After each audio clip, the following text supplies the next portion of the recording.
मैंने पहले कभी ऐसा छुपा हुआ आश्रय नहीं देखा। जमीन के नीचे आश्रय और बाहर नजर रखने के लिए एक छुपा हुआ कैमरा सिस्टम। अंदर जरूरत की हर चीज मौजूद है। जानवर तो छोड़ो, इंसान भी इसे ढूंढ नहीं पाएगा। उस दिन मैनसन शिकार पर निकला था, लेकिन अचानक उसके सामने जंगली सुअरों का पूरा झुंड आ गया। अपनी सुरक्षा सोचकर उसने तुरंत फैसला किया, यहीं एक छुपा हुआ आश्रय बनाना होगा। चारों तरफ खाली इलाका था और हर तरफ खतरा। इस हालात में सबसे अच्छा तरीका था जमीन के नीचे छुप जाना। जैसे ही ये बात उसके दिमाग में आई, उसने हाथ में रखी कुदाल निकाल ली। सबसे पहले उसने जमीन के ऊपर उगी हरी काई मॉस हटा दी। फिर धीरे धीरे नीचे की तरफ खुदाई शुरू की, इतना गहरा कि वह भीतर आराम से रह सके। गड्ढा बाहर से दिखाई न दे, ये सुनिश्चित करने के लिए वह खोदी हुई सारी मिट्टी सावधानी से दूसरी तरफ रख रहा था, ताकि बाहर कोई भी निशान नजर न आए। नियमित लगातार खोदते हुए आखिरकार उसने एकदम परफेक्ट आकार का गड्ढा तैयार कर लिया। संतुष्ट होकर मैनसन ने नजर डाली पास खड़े कुछ छोटे पेड़ों पर, जो बदकिस्मती से कभी बड़े हो ही नहीं पाए थे। उसने उन्हें काटा, फिर सही माप में ठीक ठाक कर लिया और उन लकड़ियों को गाड़ी हुई खंभियों से जोड़कर एक फ्रेम तैयार कर लिया। इसके बाद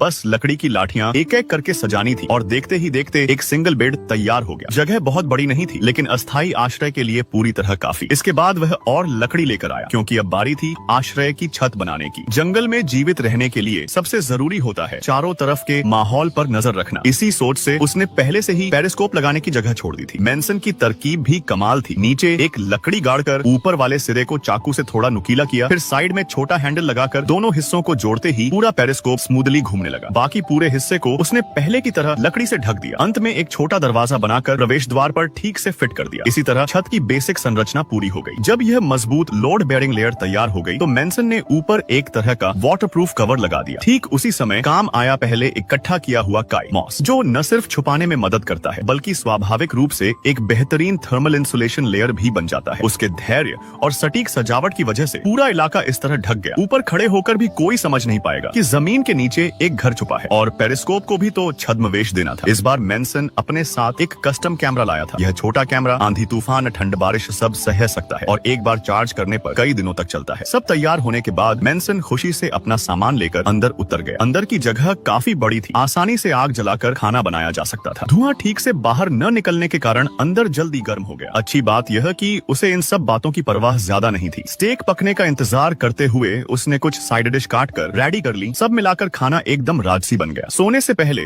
उसने अपनी हंटिंग कैमरा चालू किया और मोबाइल से कनेक्ट कर दिया। आसपास नजर रखने के लिए यह बेहद काम की चीज थी। फुटेज देखकर वह निश्चिंत होकर लेट गया, लेकिन आधा घंटा भी नहीं बीता था। अचानक बाहर से जंगली जानवरों की आवाजें आने लगी। पेरिस्कोप से देखा, सुबह वाले वही जंगली सुअर खाने की गंध पाकर फिर लौट आए थे। फिर भी मैनसन को जरा भी चिंता नहीं हुई। यह गुप्त आश्रय इतना छुपा हुआ था कि सुअरों का पूरा झुंड उसके पास से गुजर गया और उन्हें कुछ भी समझ नहीं आया। खाना पीना खत्म करने के बाद उसने लकड़ियों की छाल उतारकर अच्छी तरह साफ कर लिया। फिर उन्हीं लकड़ियों का इस्तेमाल आश्रय की छत बनाने में किया। एक एक करके लकड़ी के गट्ठे सजाते ही छत का बेसिक ढांचा खड़ा हो गया। इसके बाद ठंड रोकने के लिए उसने एक वाटरप्रूफ कवर निकाला, पूरी छत को उससे ढक दिया और ऊपर से मिट्टी की परत चढ़ा दी। इस तरह आश्रय आसपास के माहौल के साथ पूरी तरह घुल मिल गया। धीरे धीरे शाम ढलते ही एवन का आश्रय पूरी तरह बैग लेकर घुस जाने की हालत में आ गया। कुछ दिन इसी तरह बिताने के बाद कुछ दिनों बाद एवन पहाड़ के नीचे उतरा और जरूरी सामान खरीद कर ले आया। उसने सोचा अब आश्रय को थोड़ा और व्यवस्थित करना जरूरी है, लेकिन एक ही समस्या थी, जगह इतनी नीची थी कि अंदर आना जाना काफी मुश्किल हो रहा था। इसलिए सबसे पहले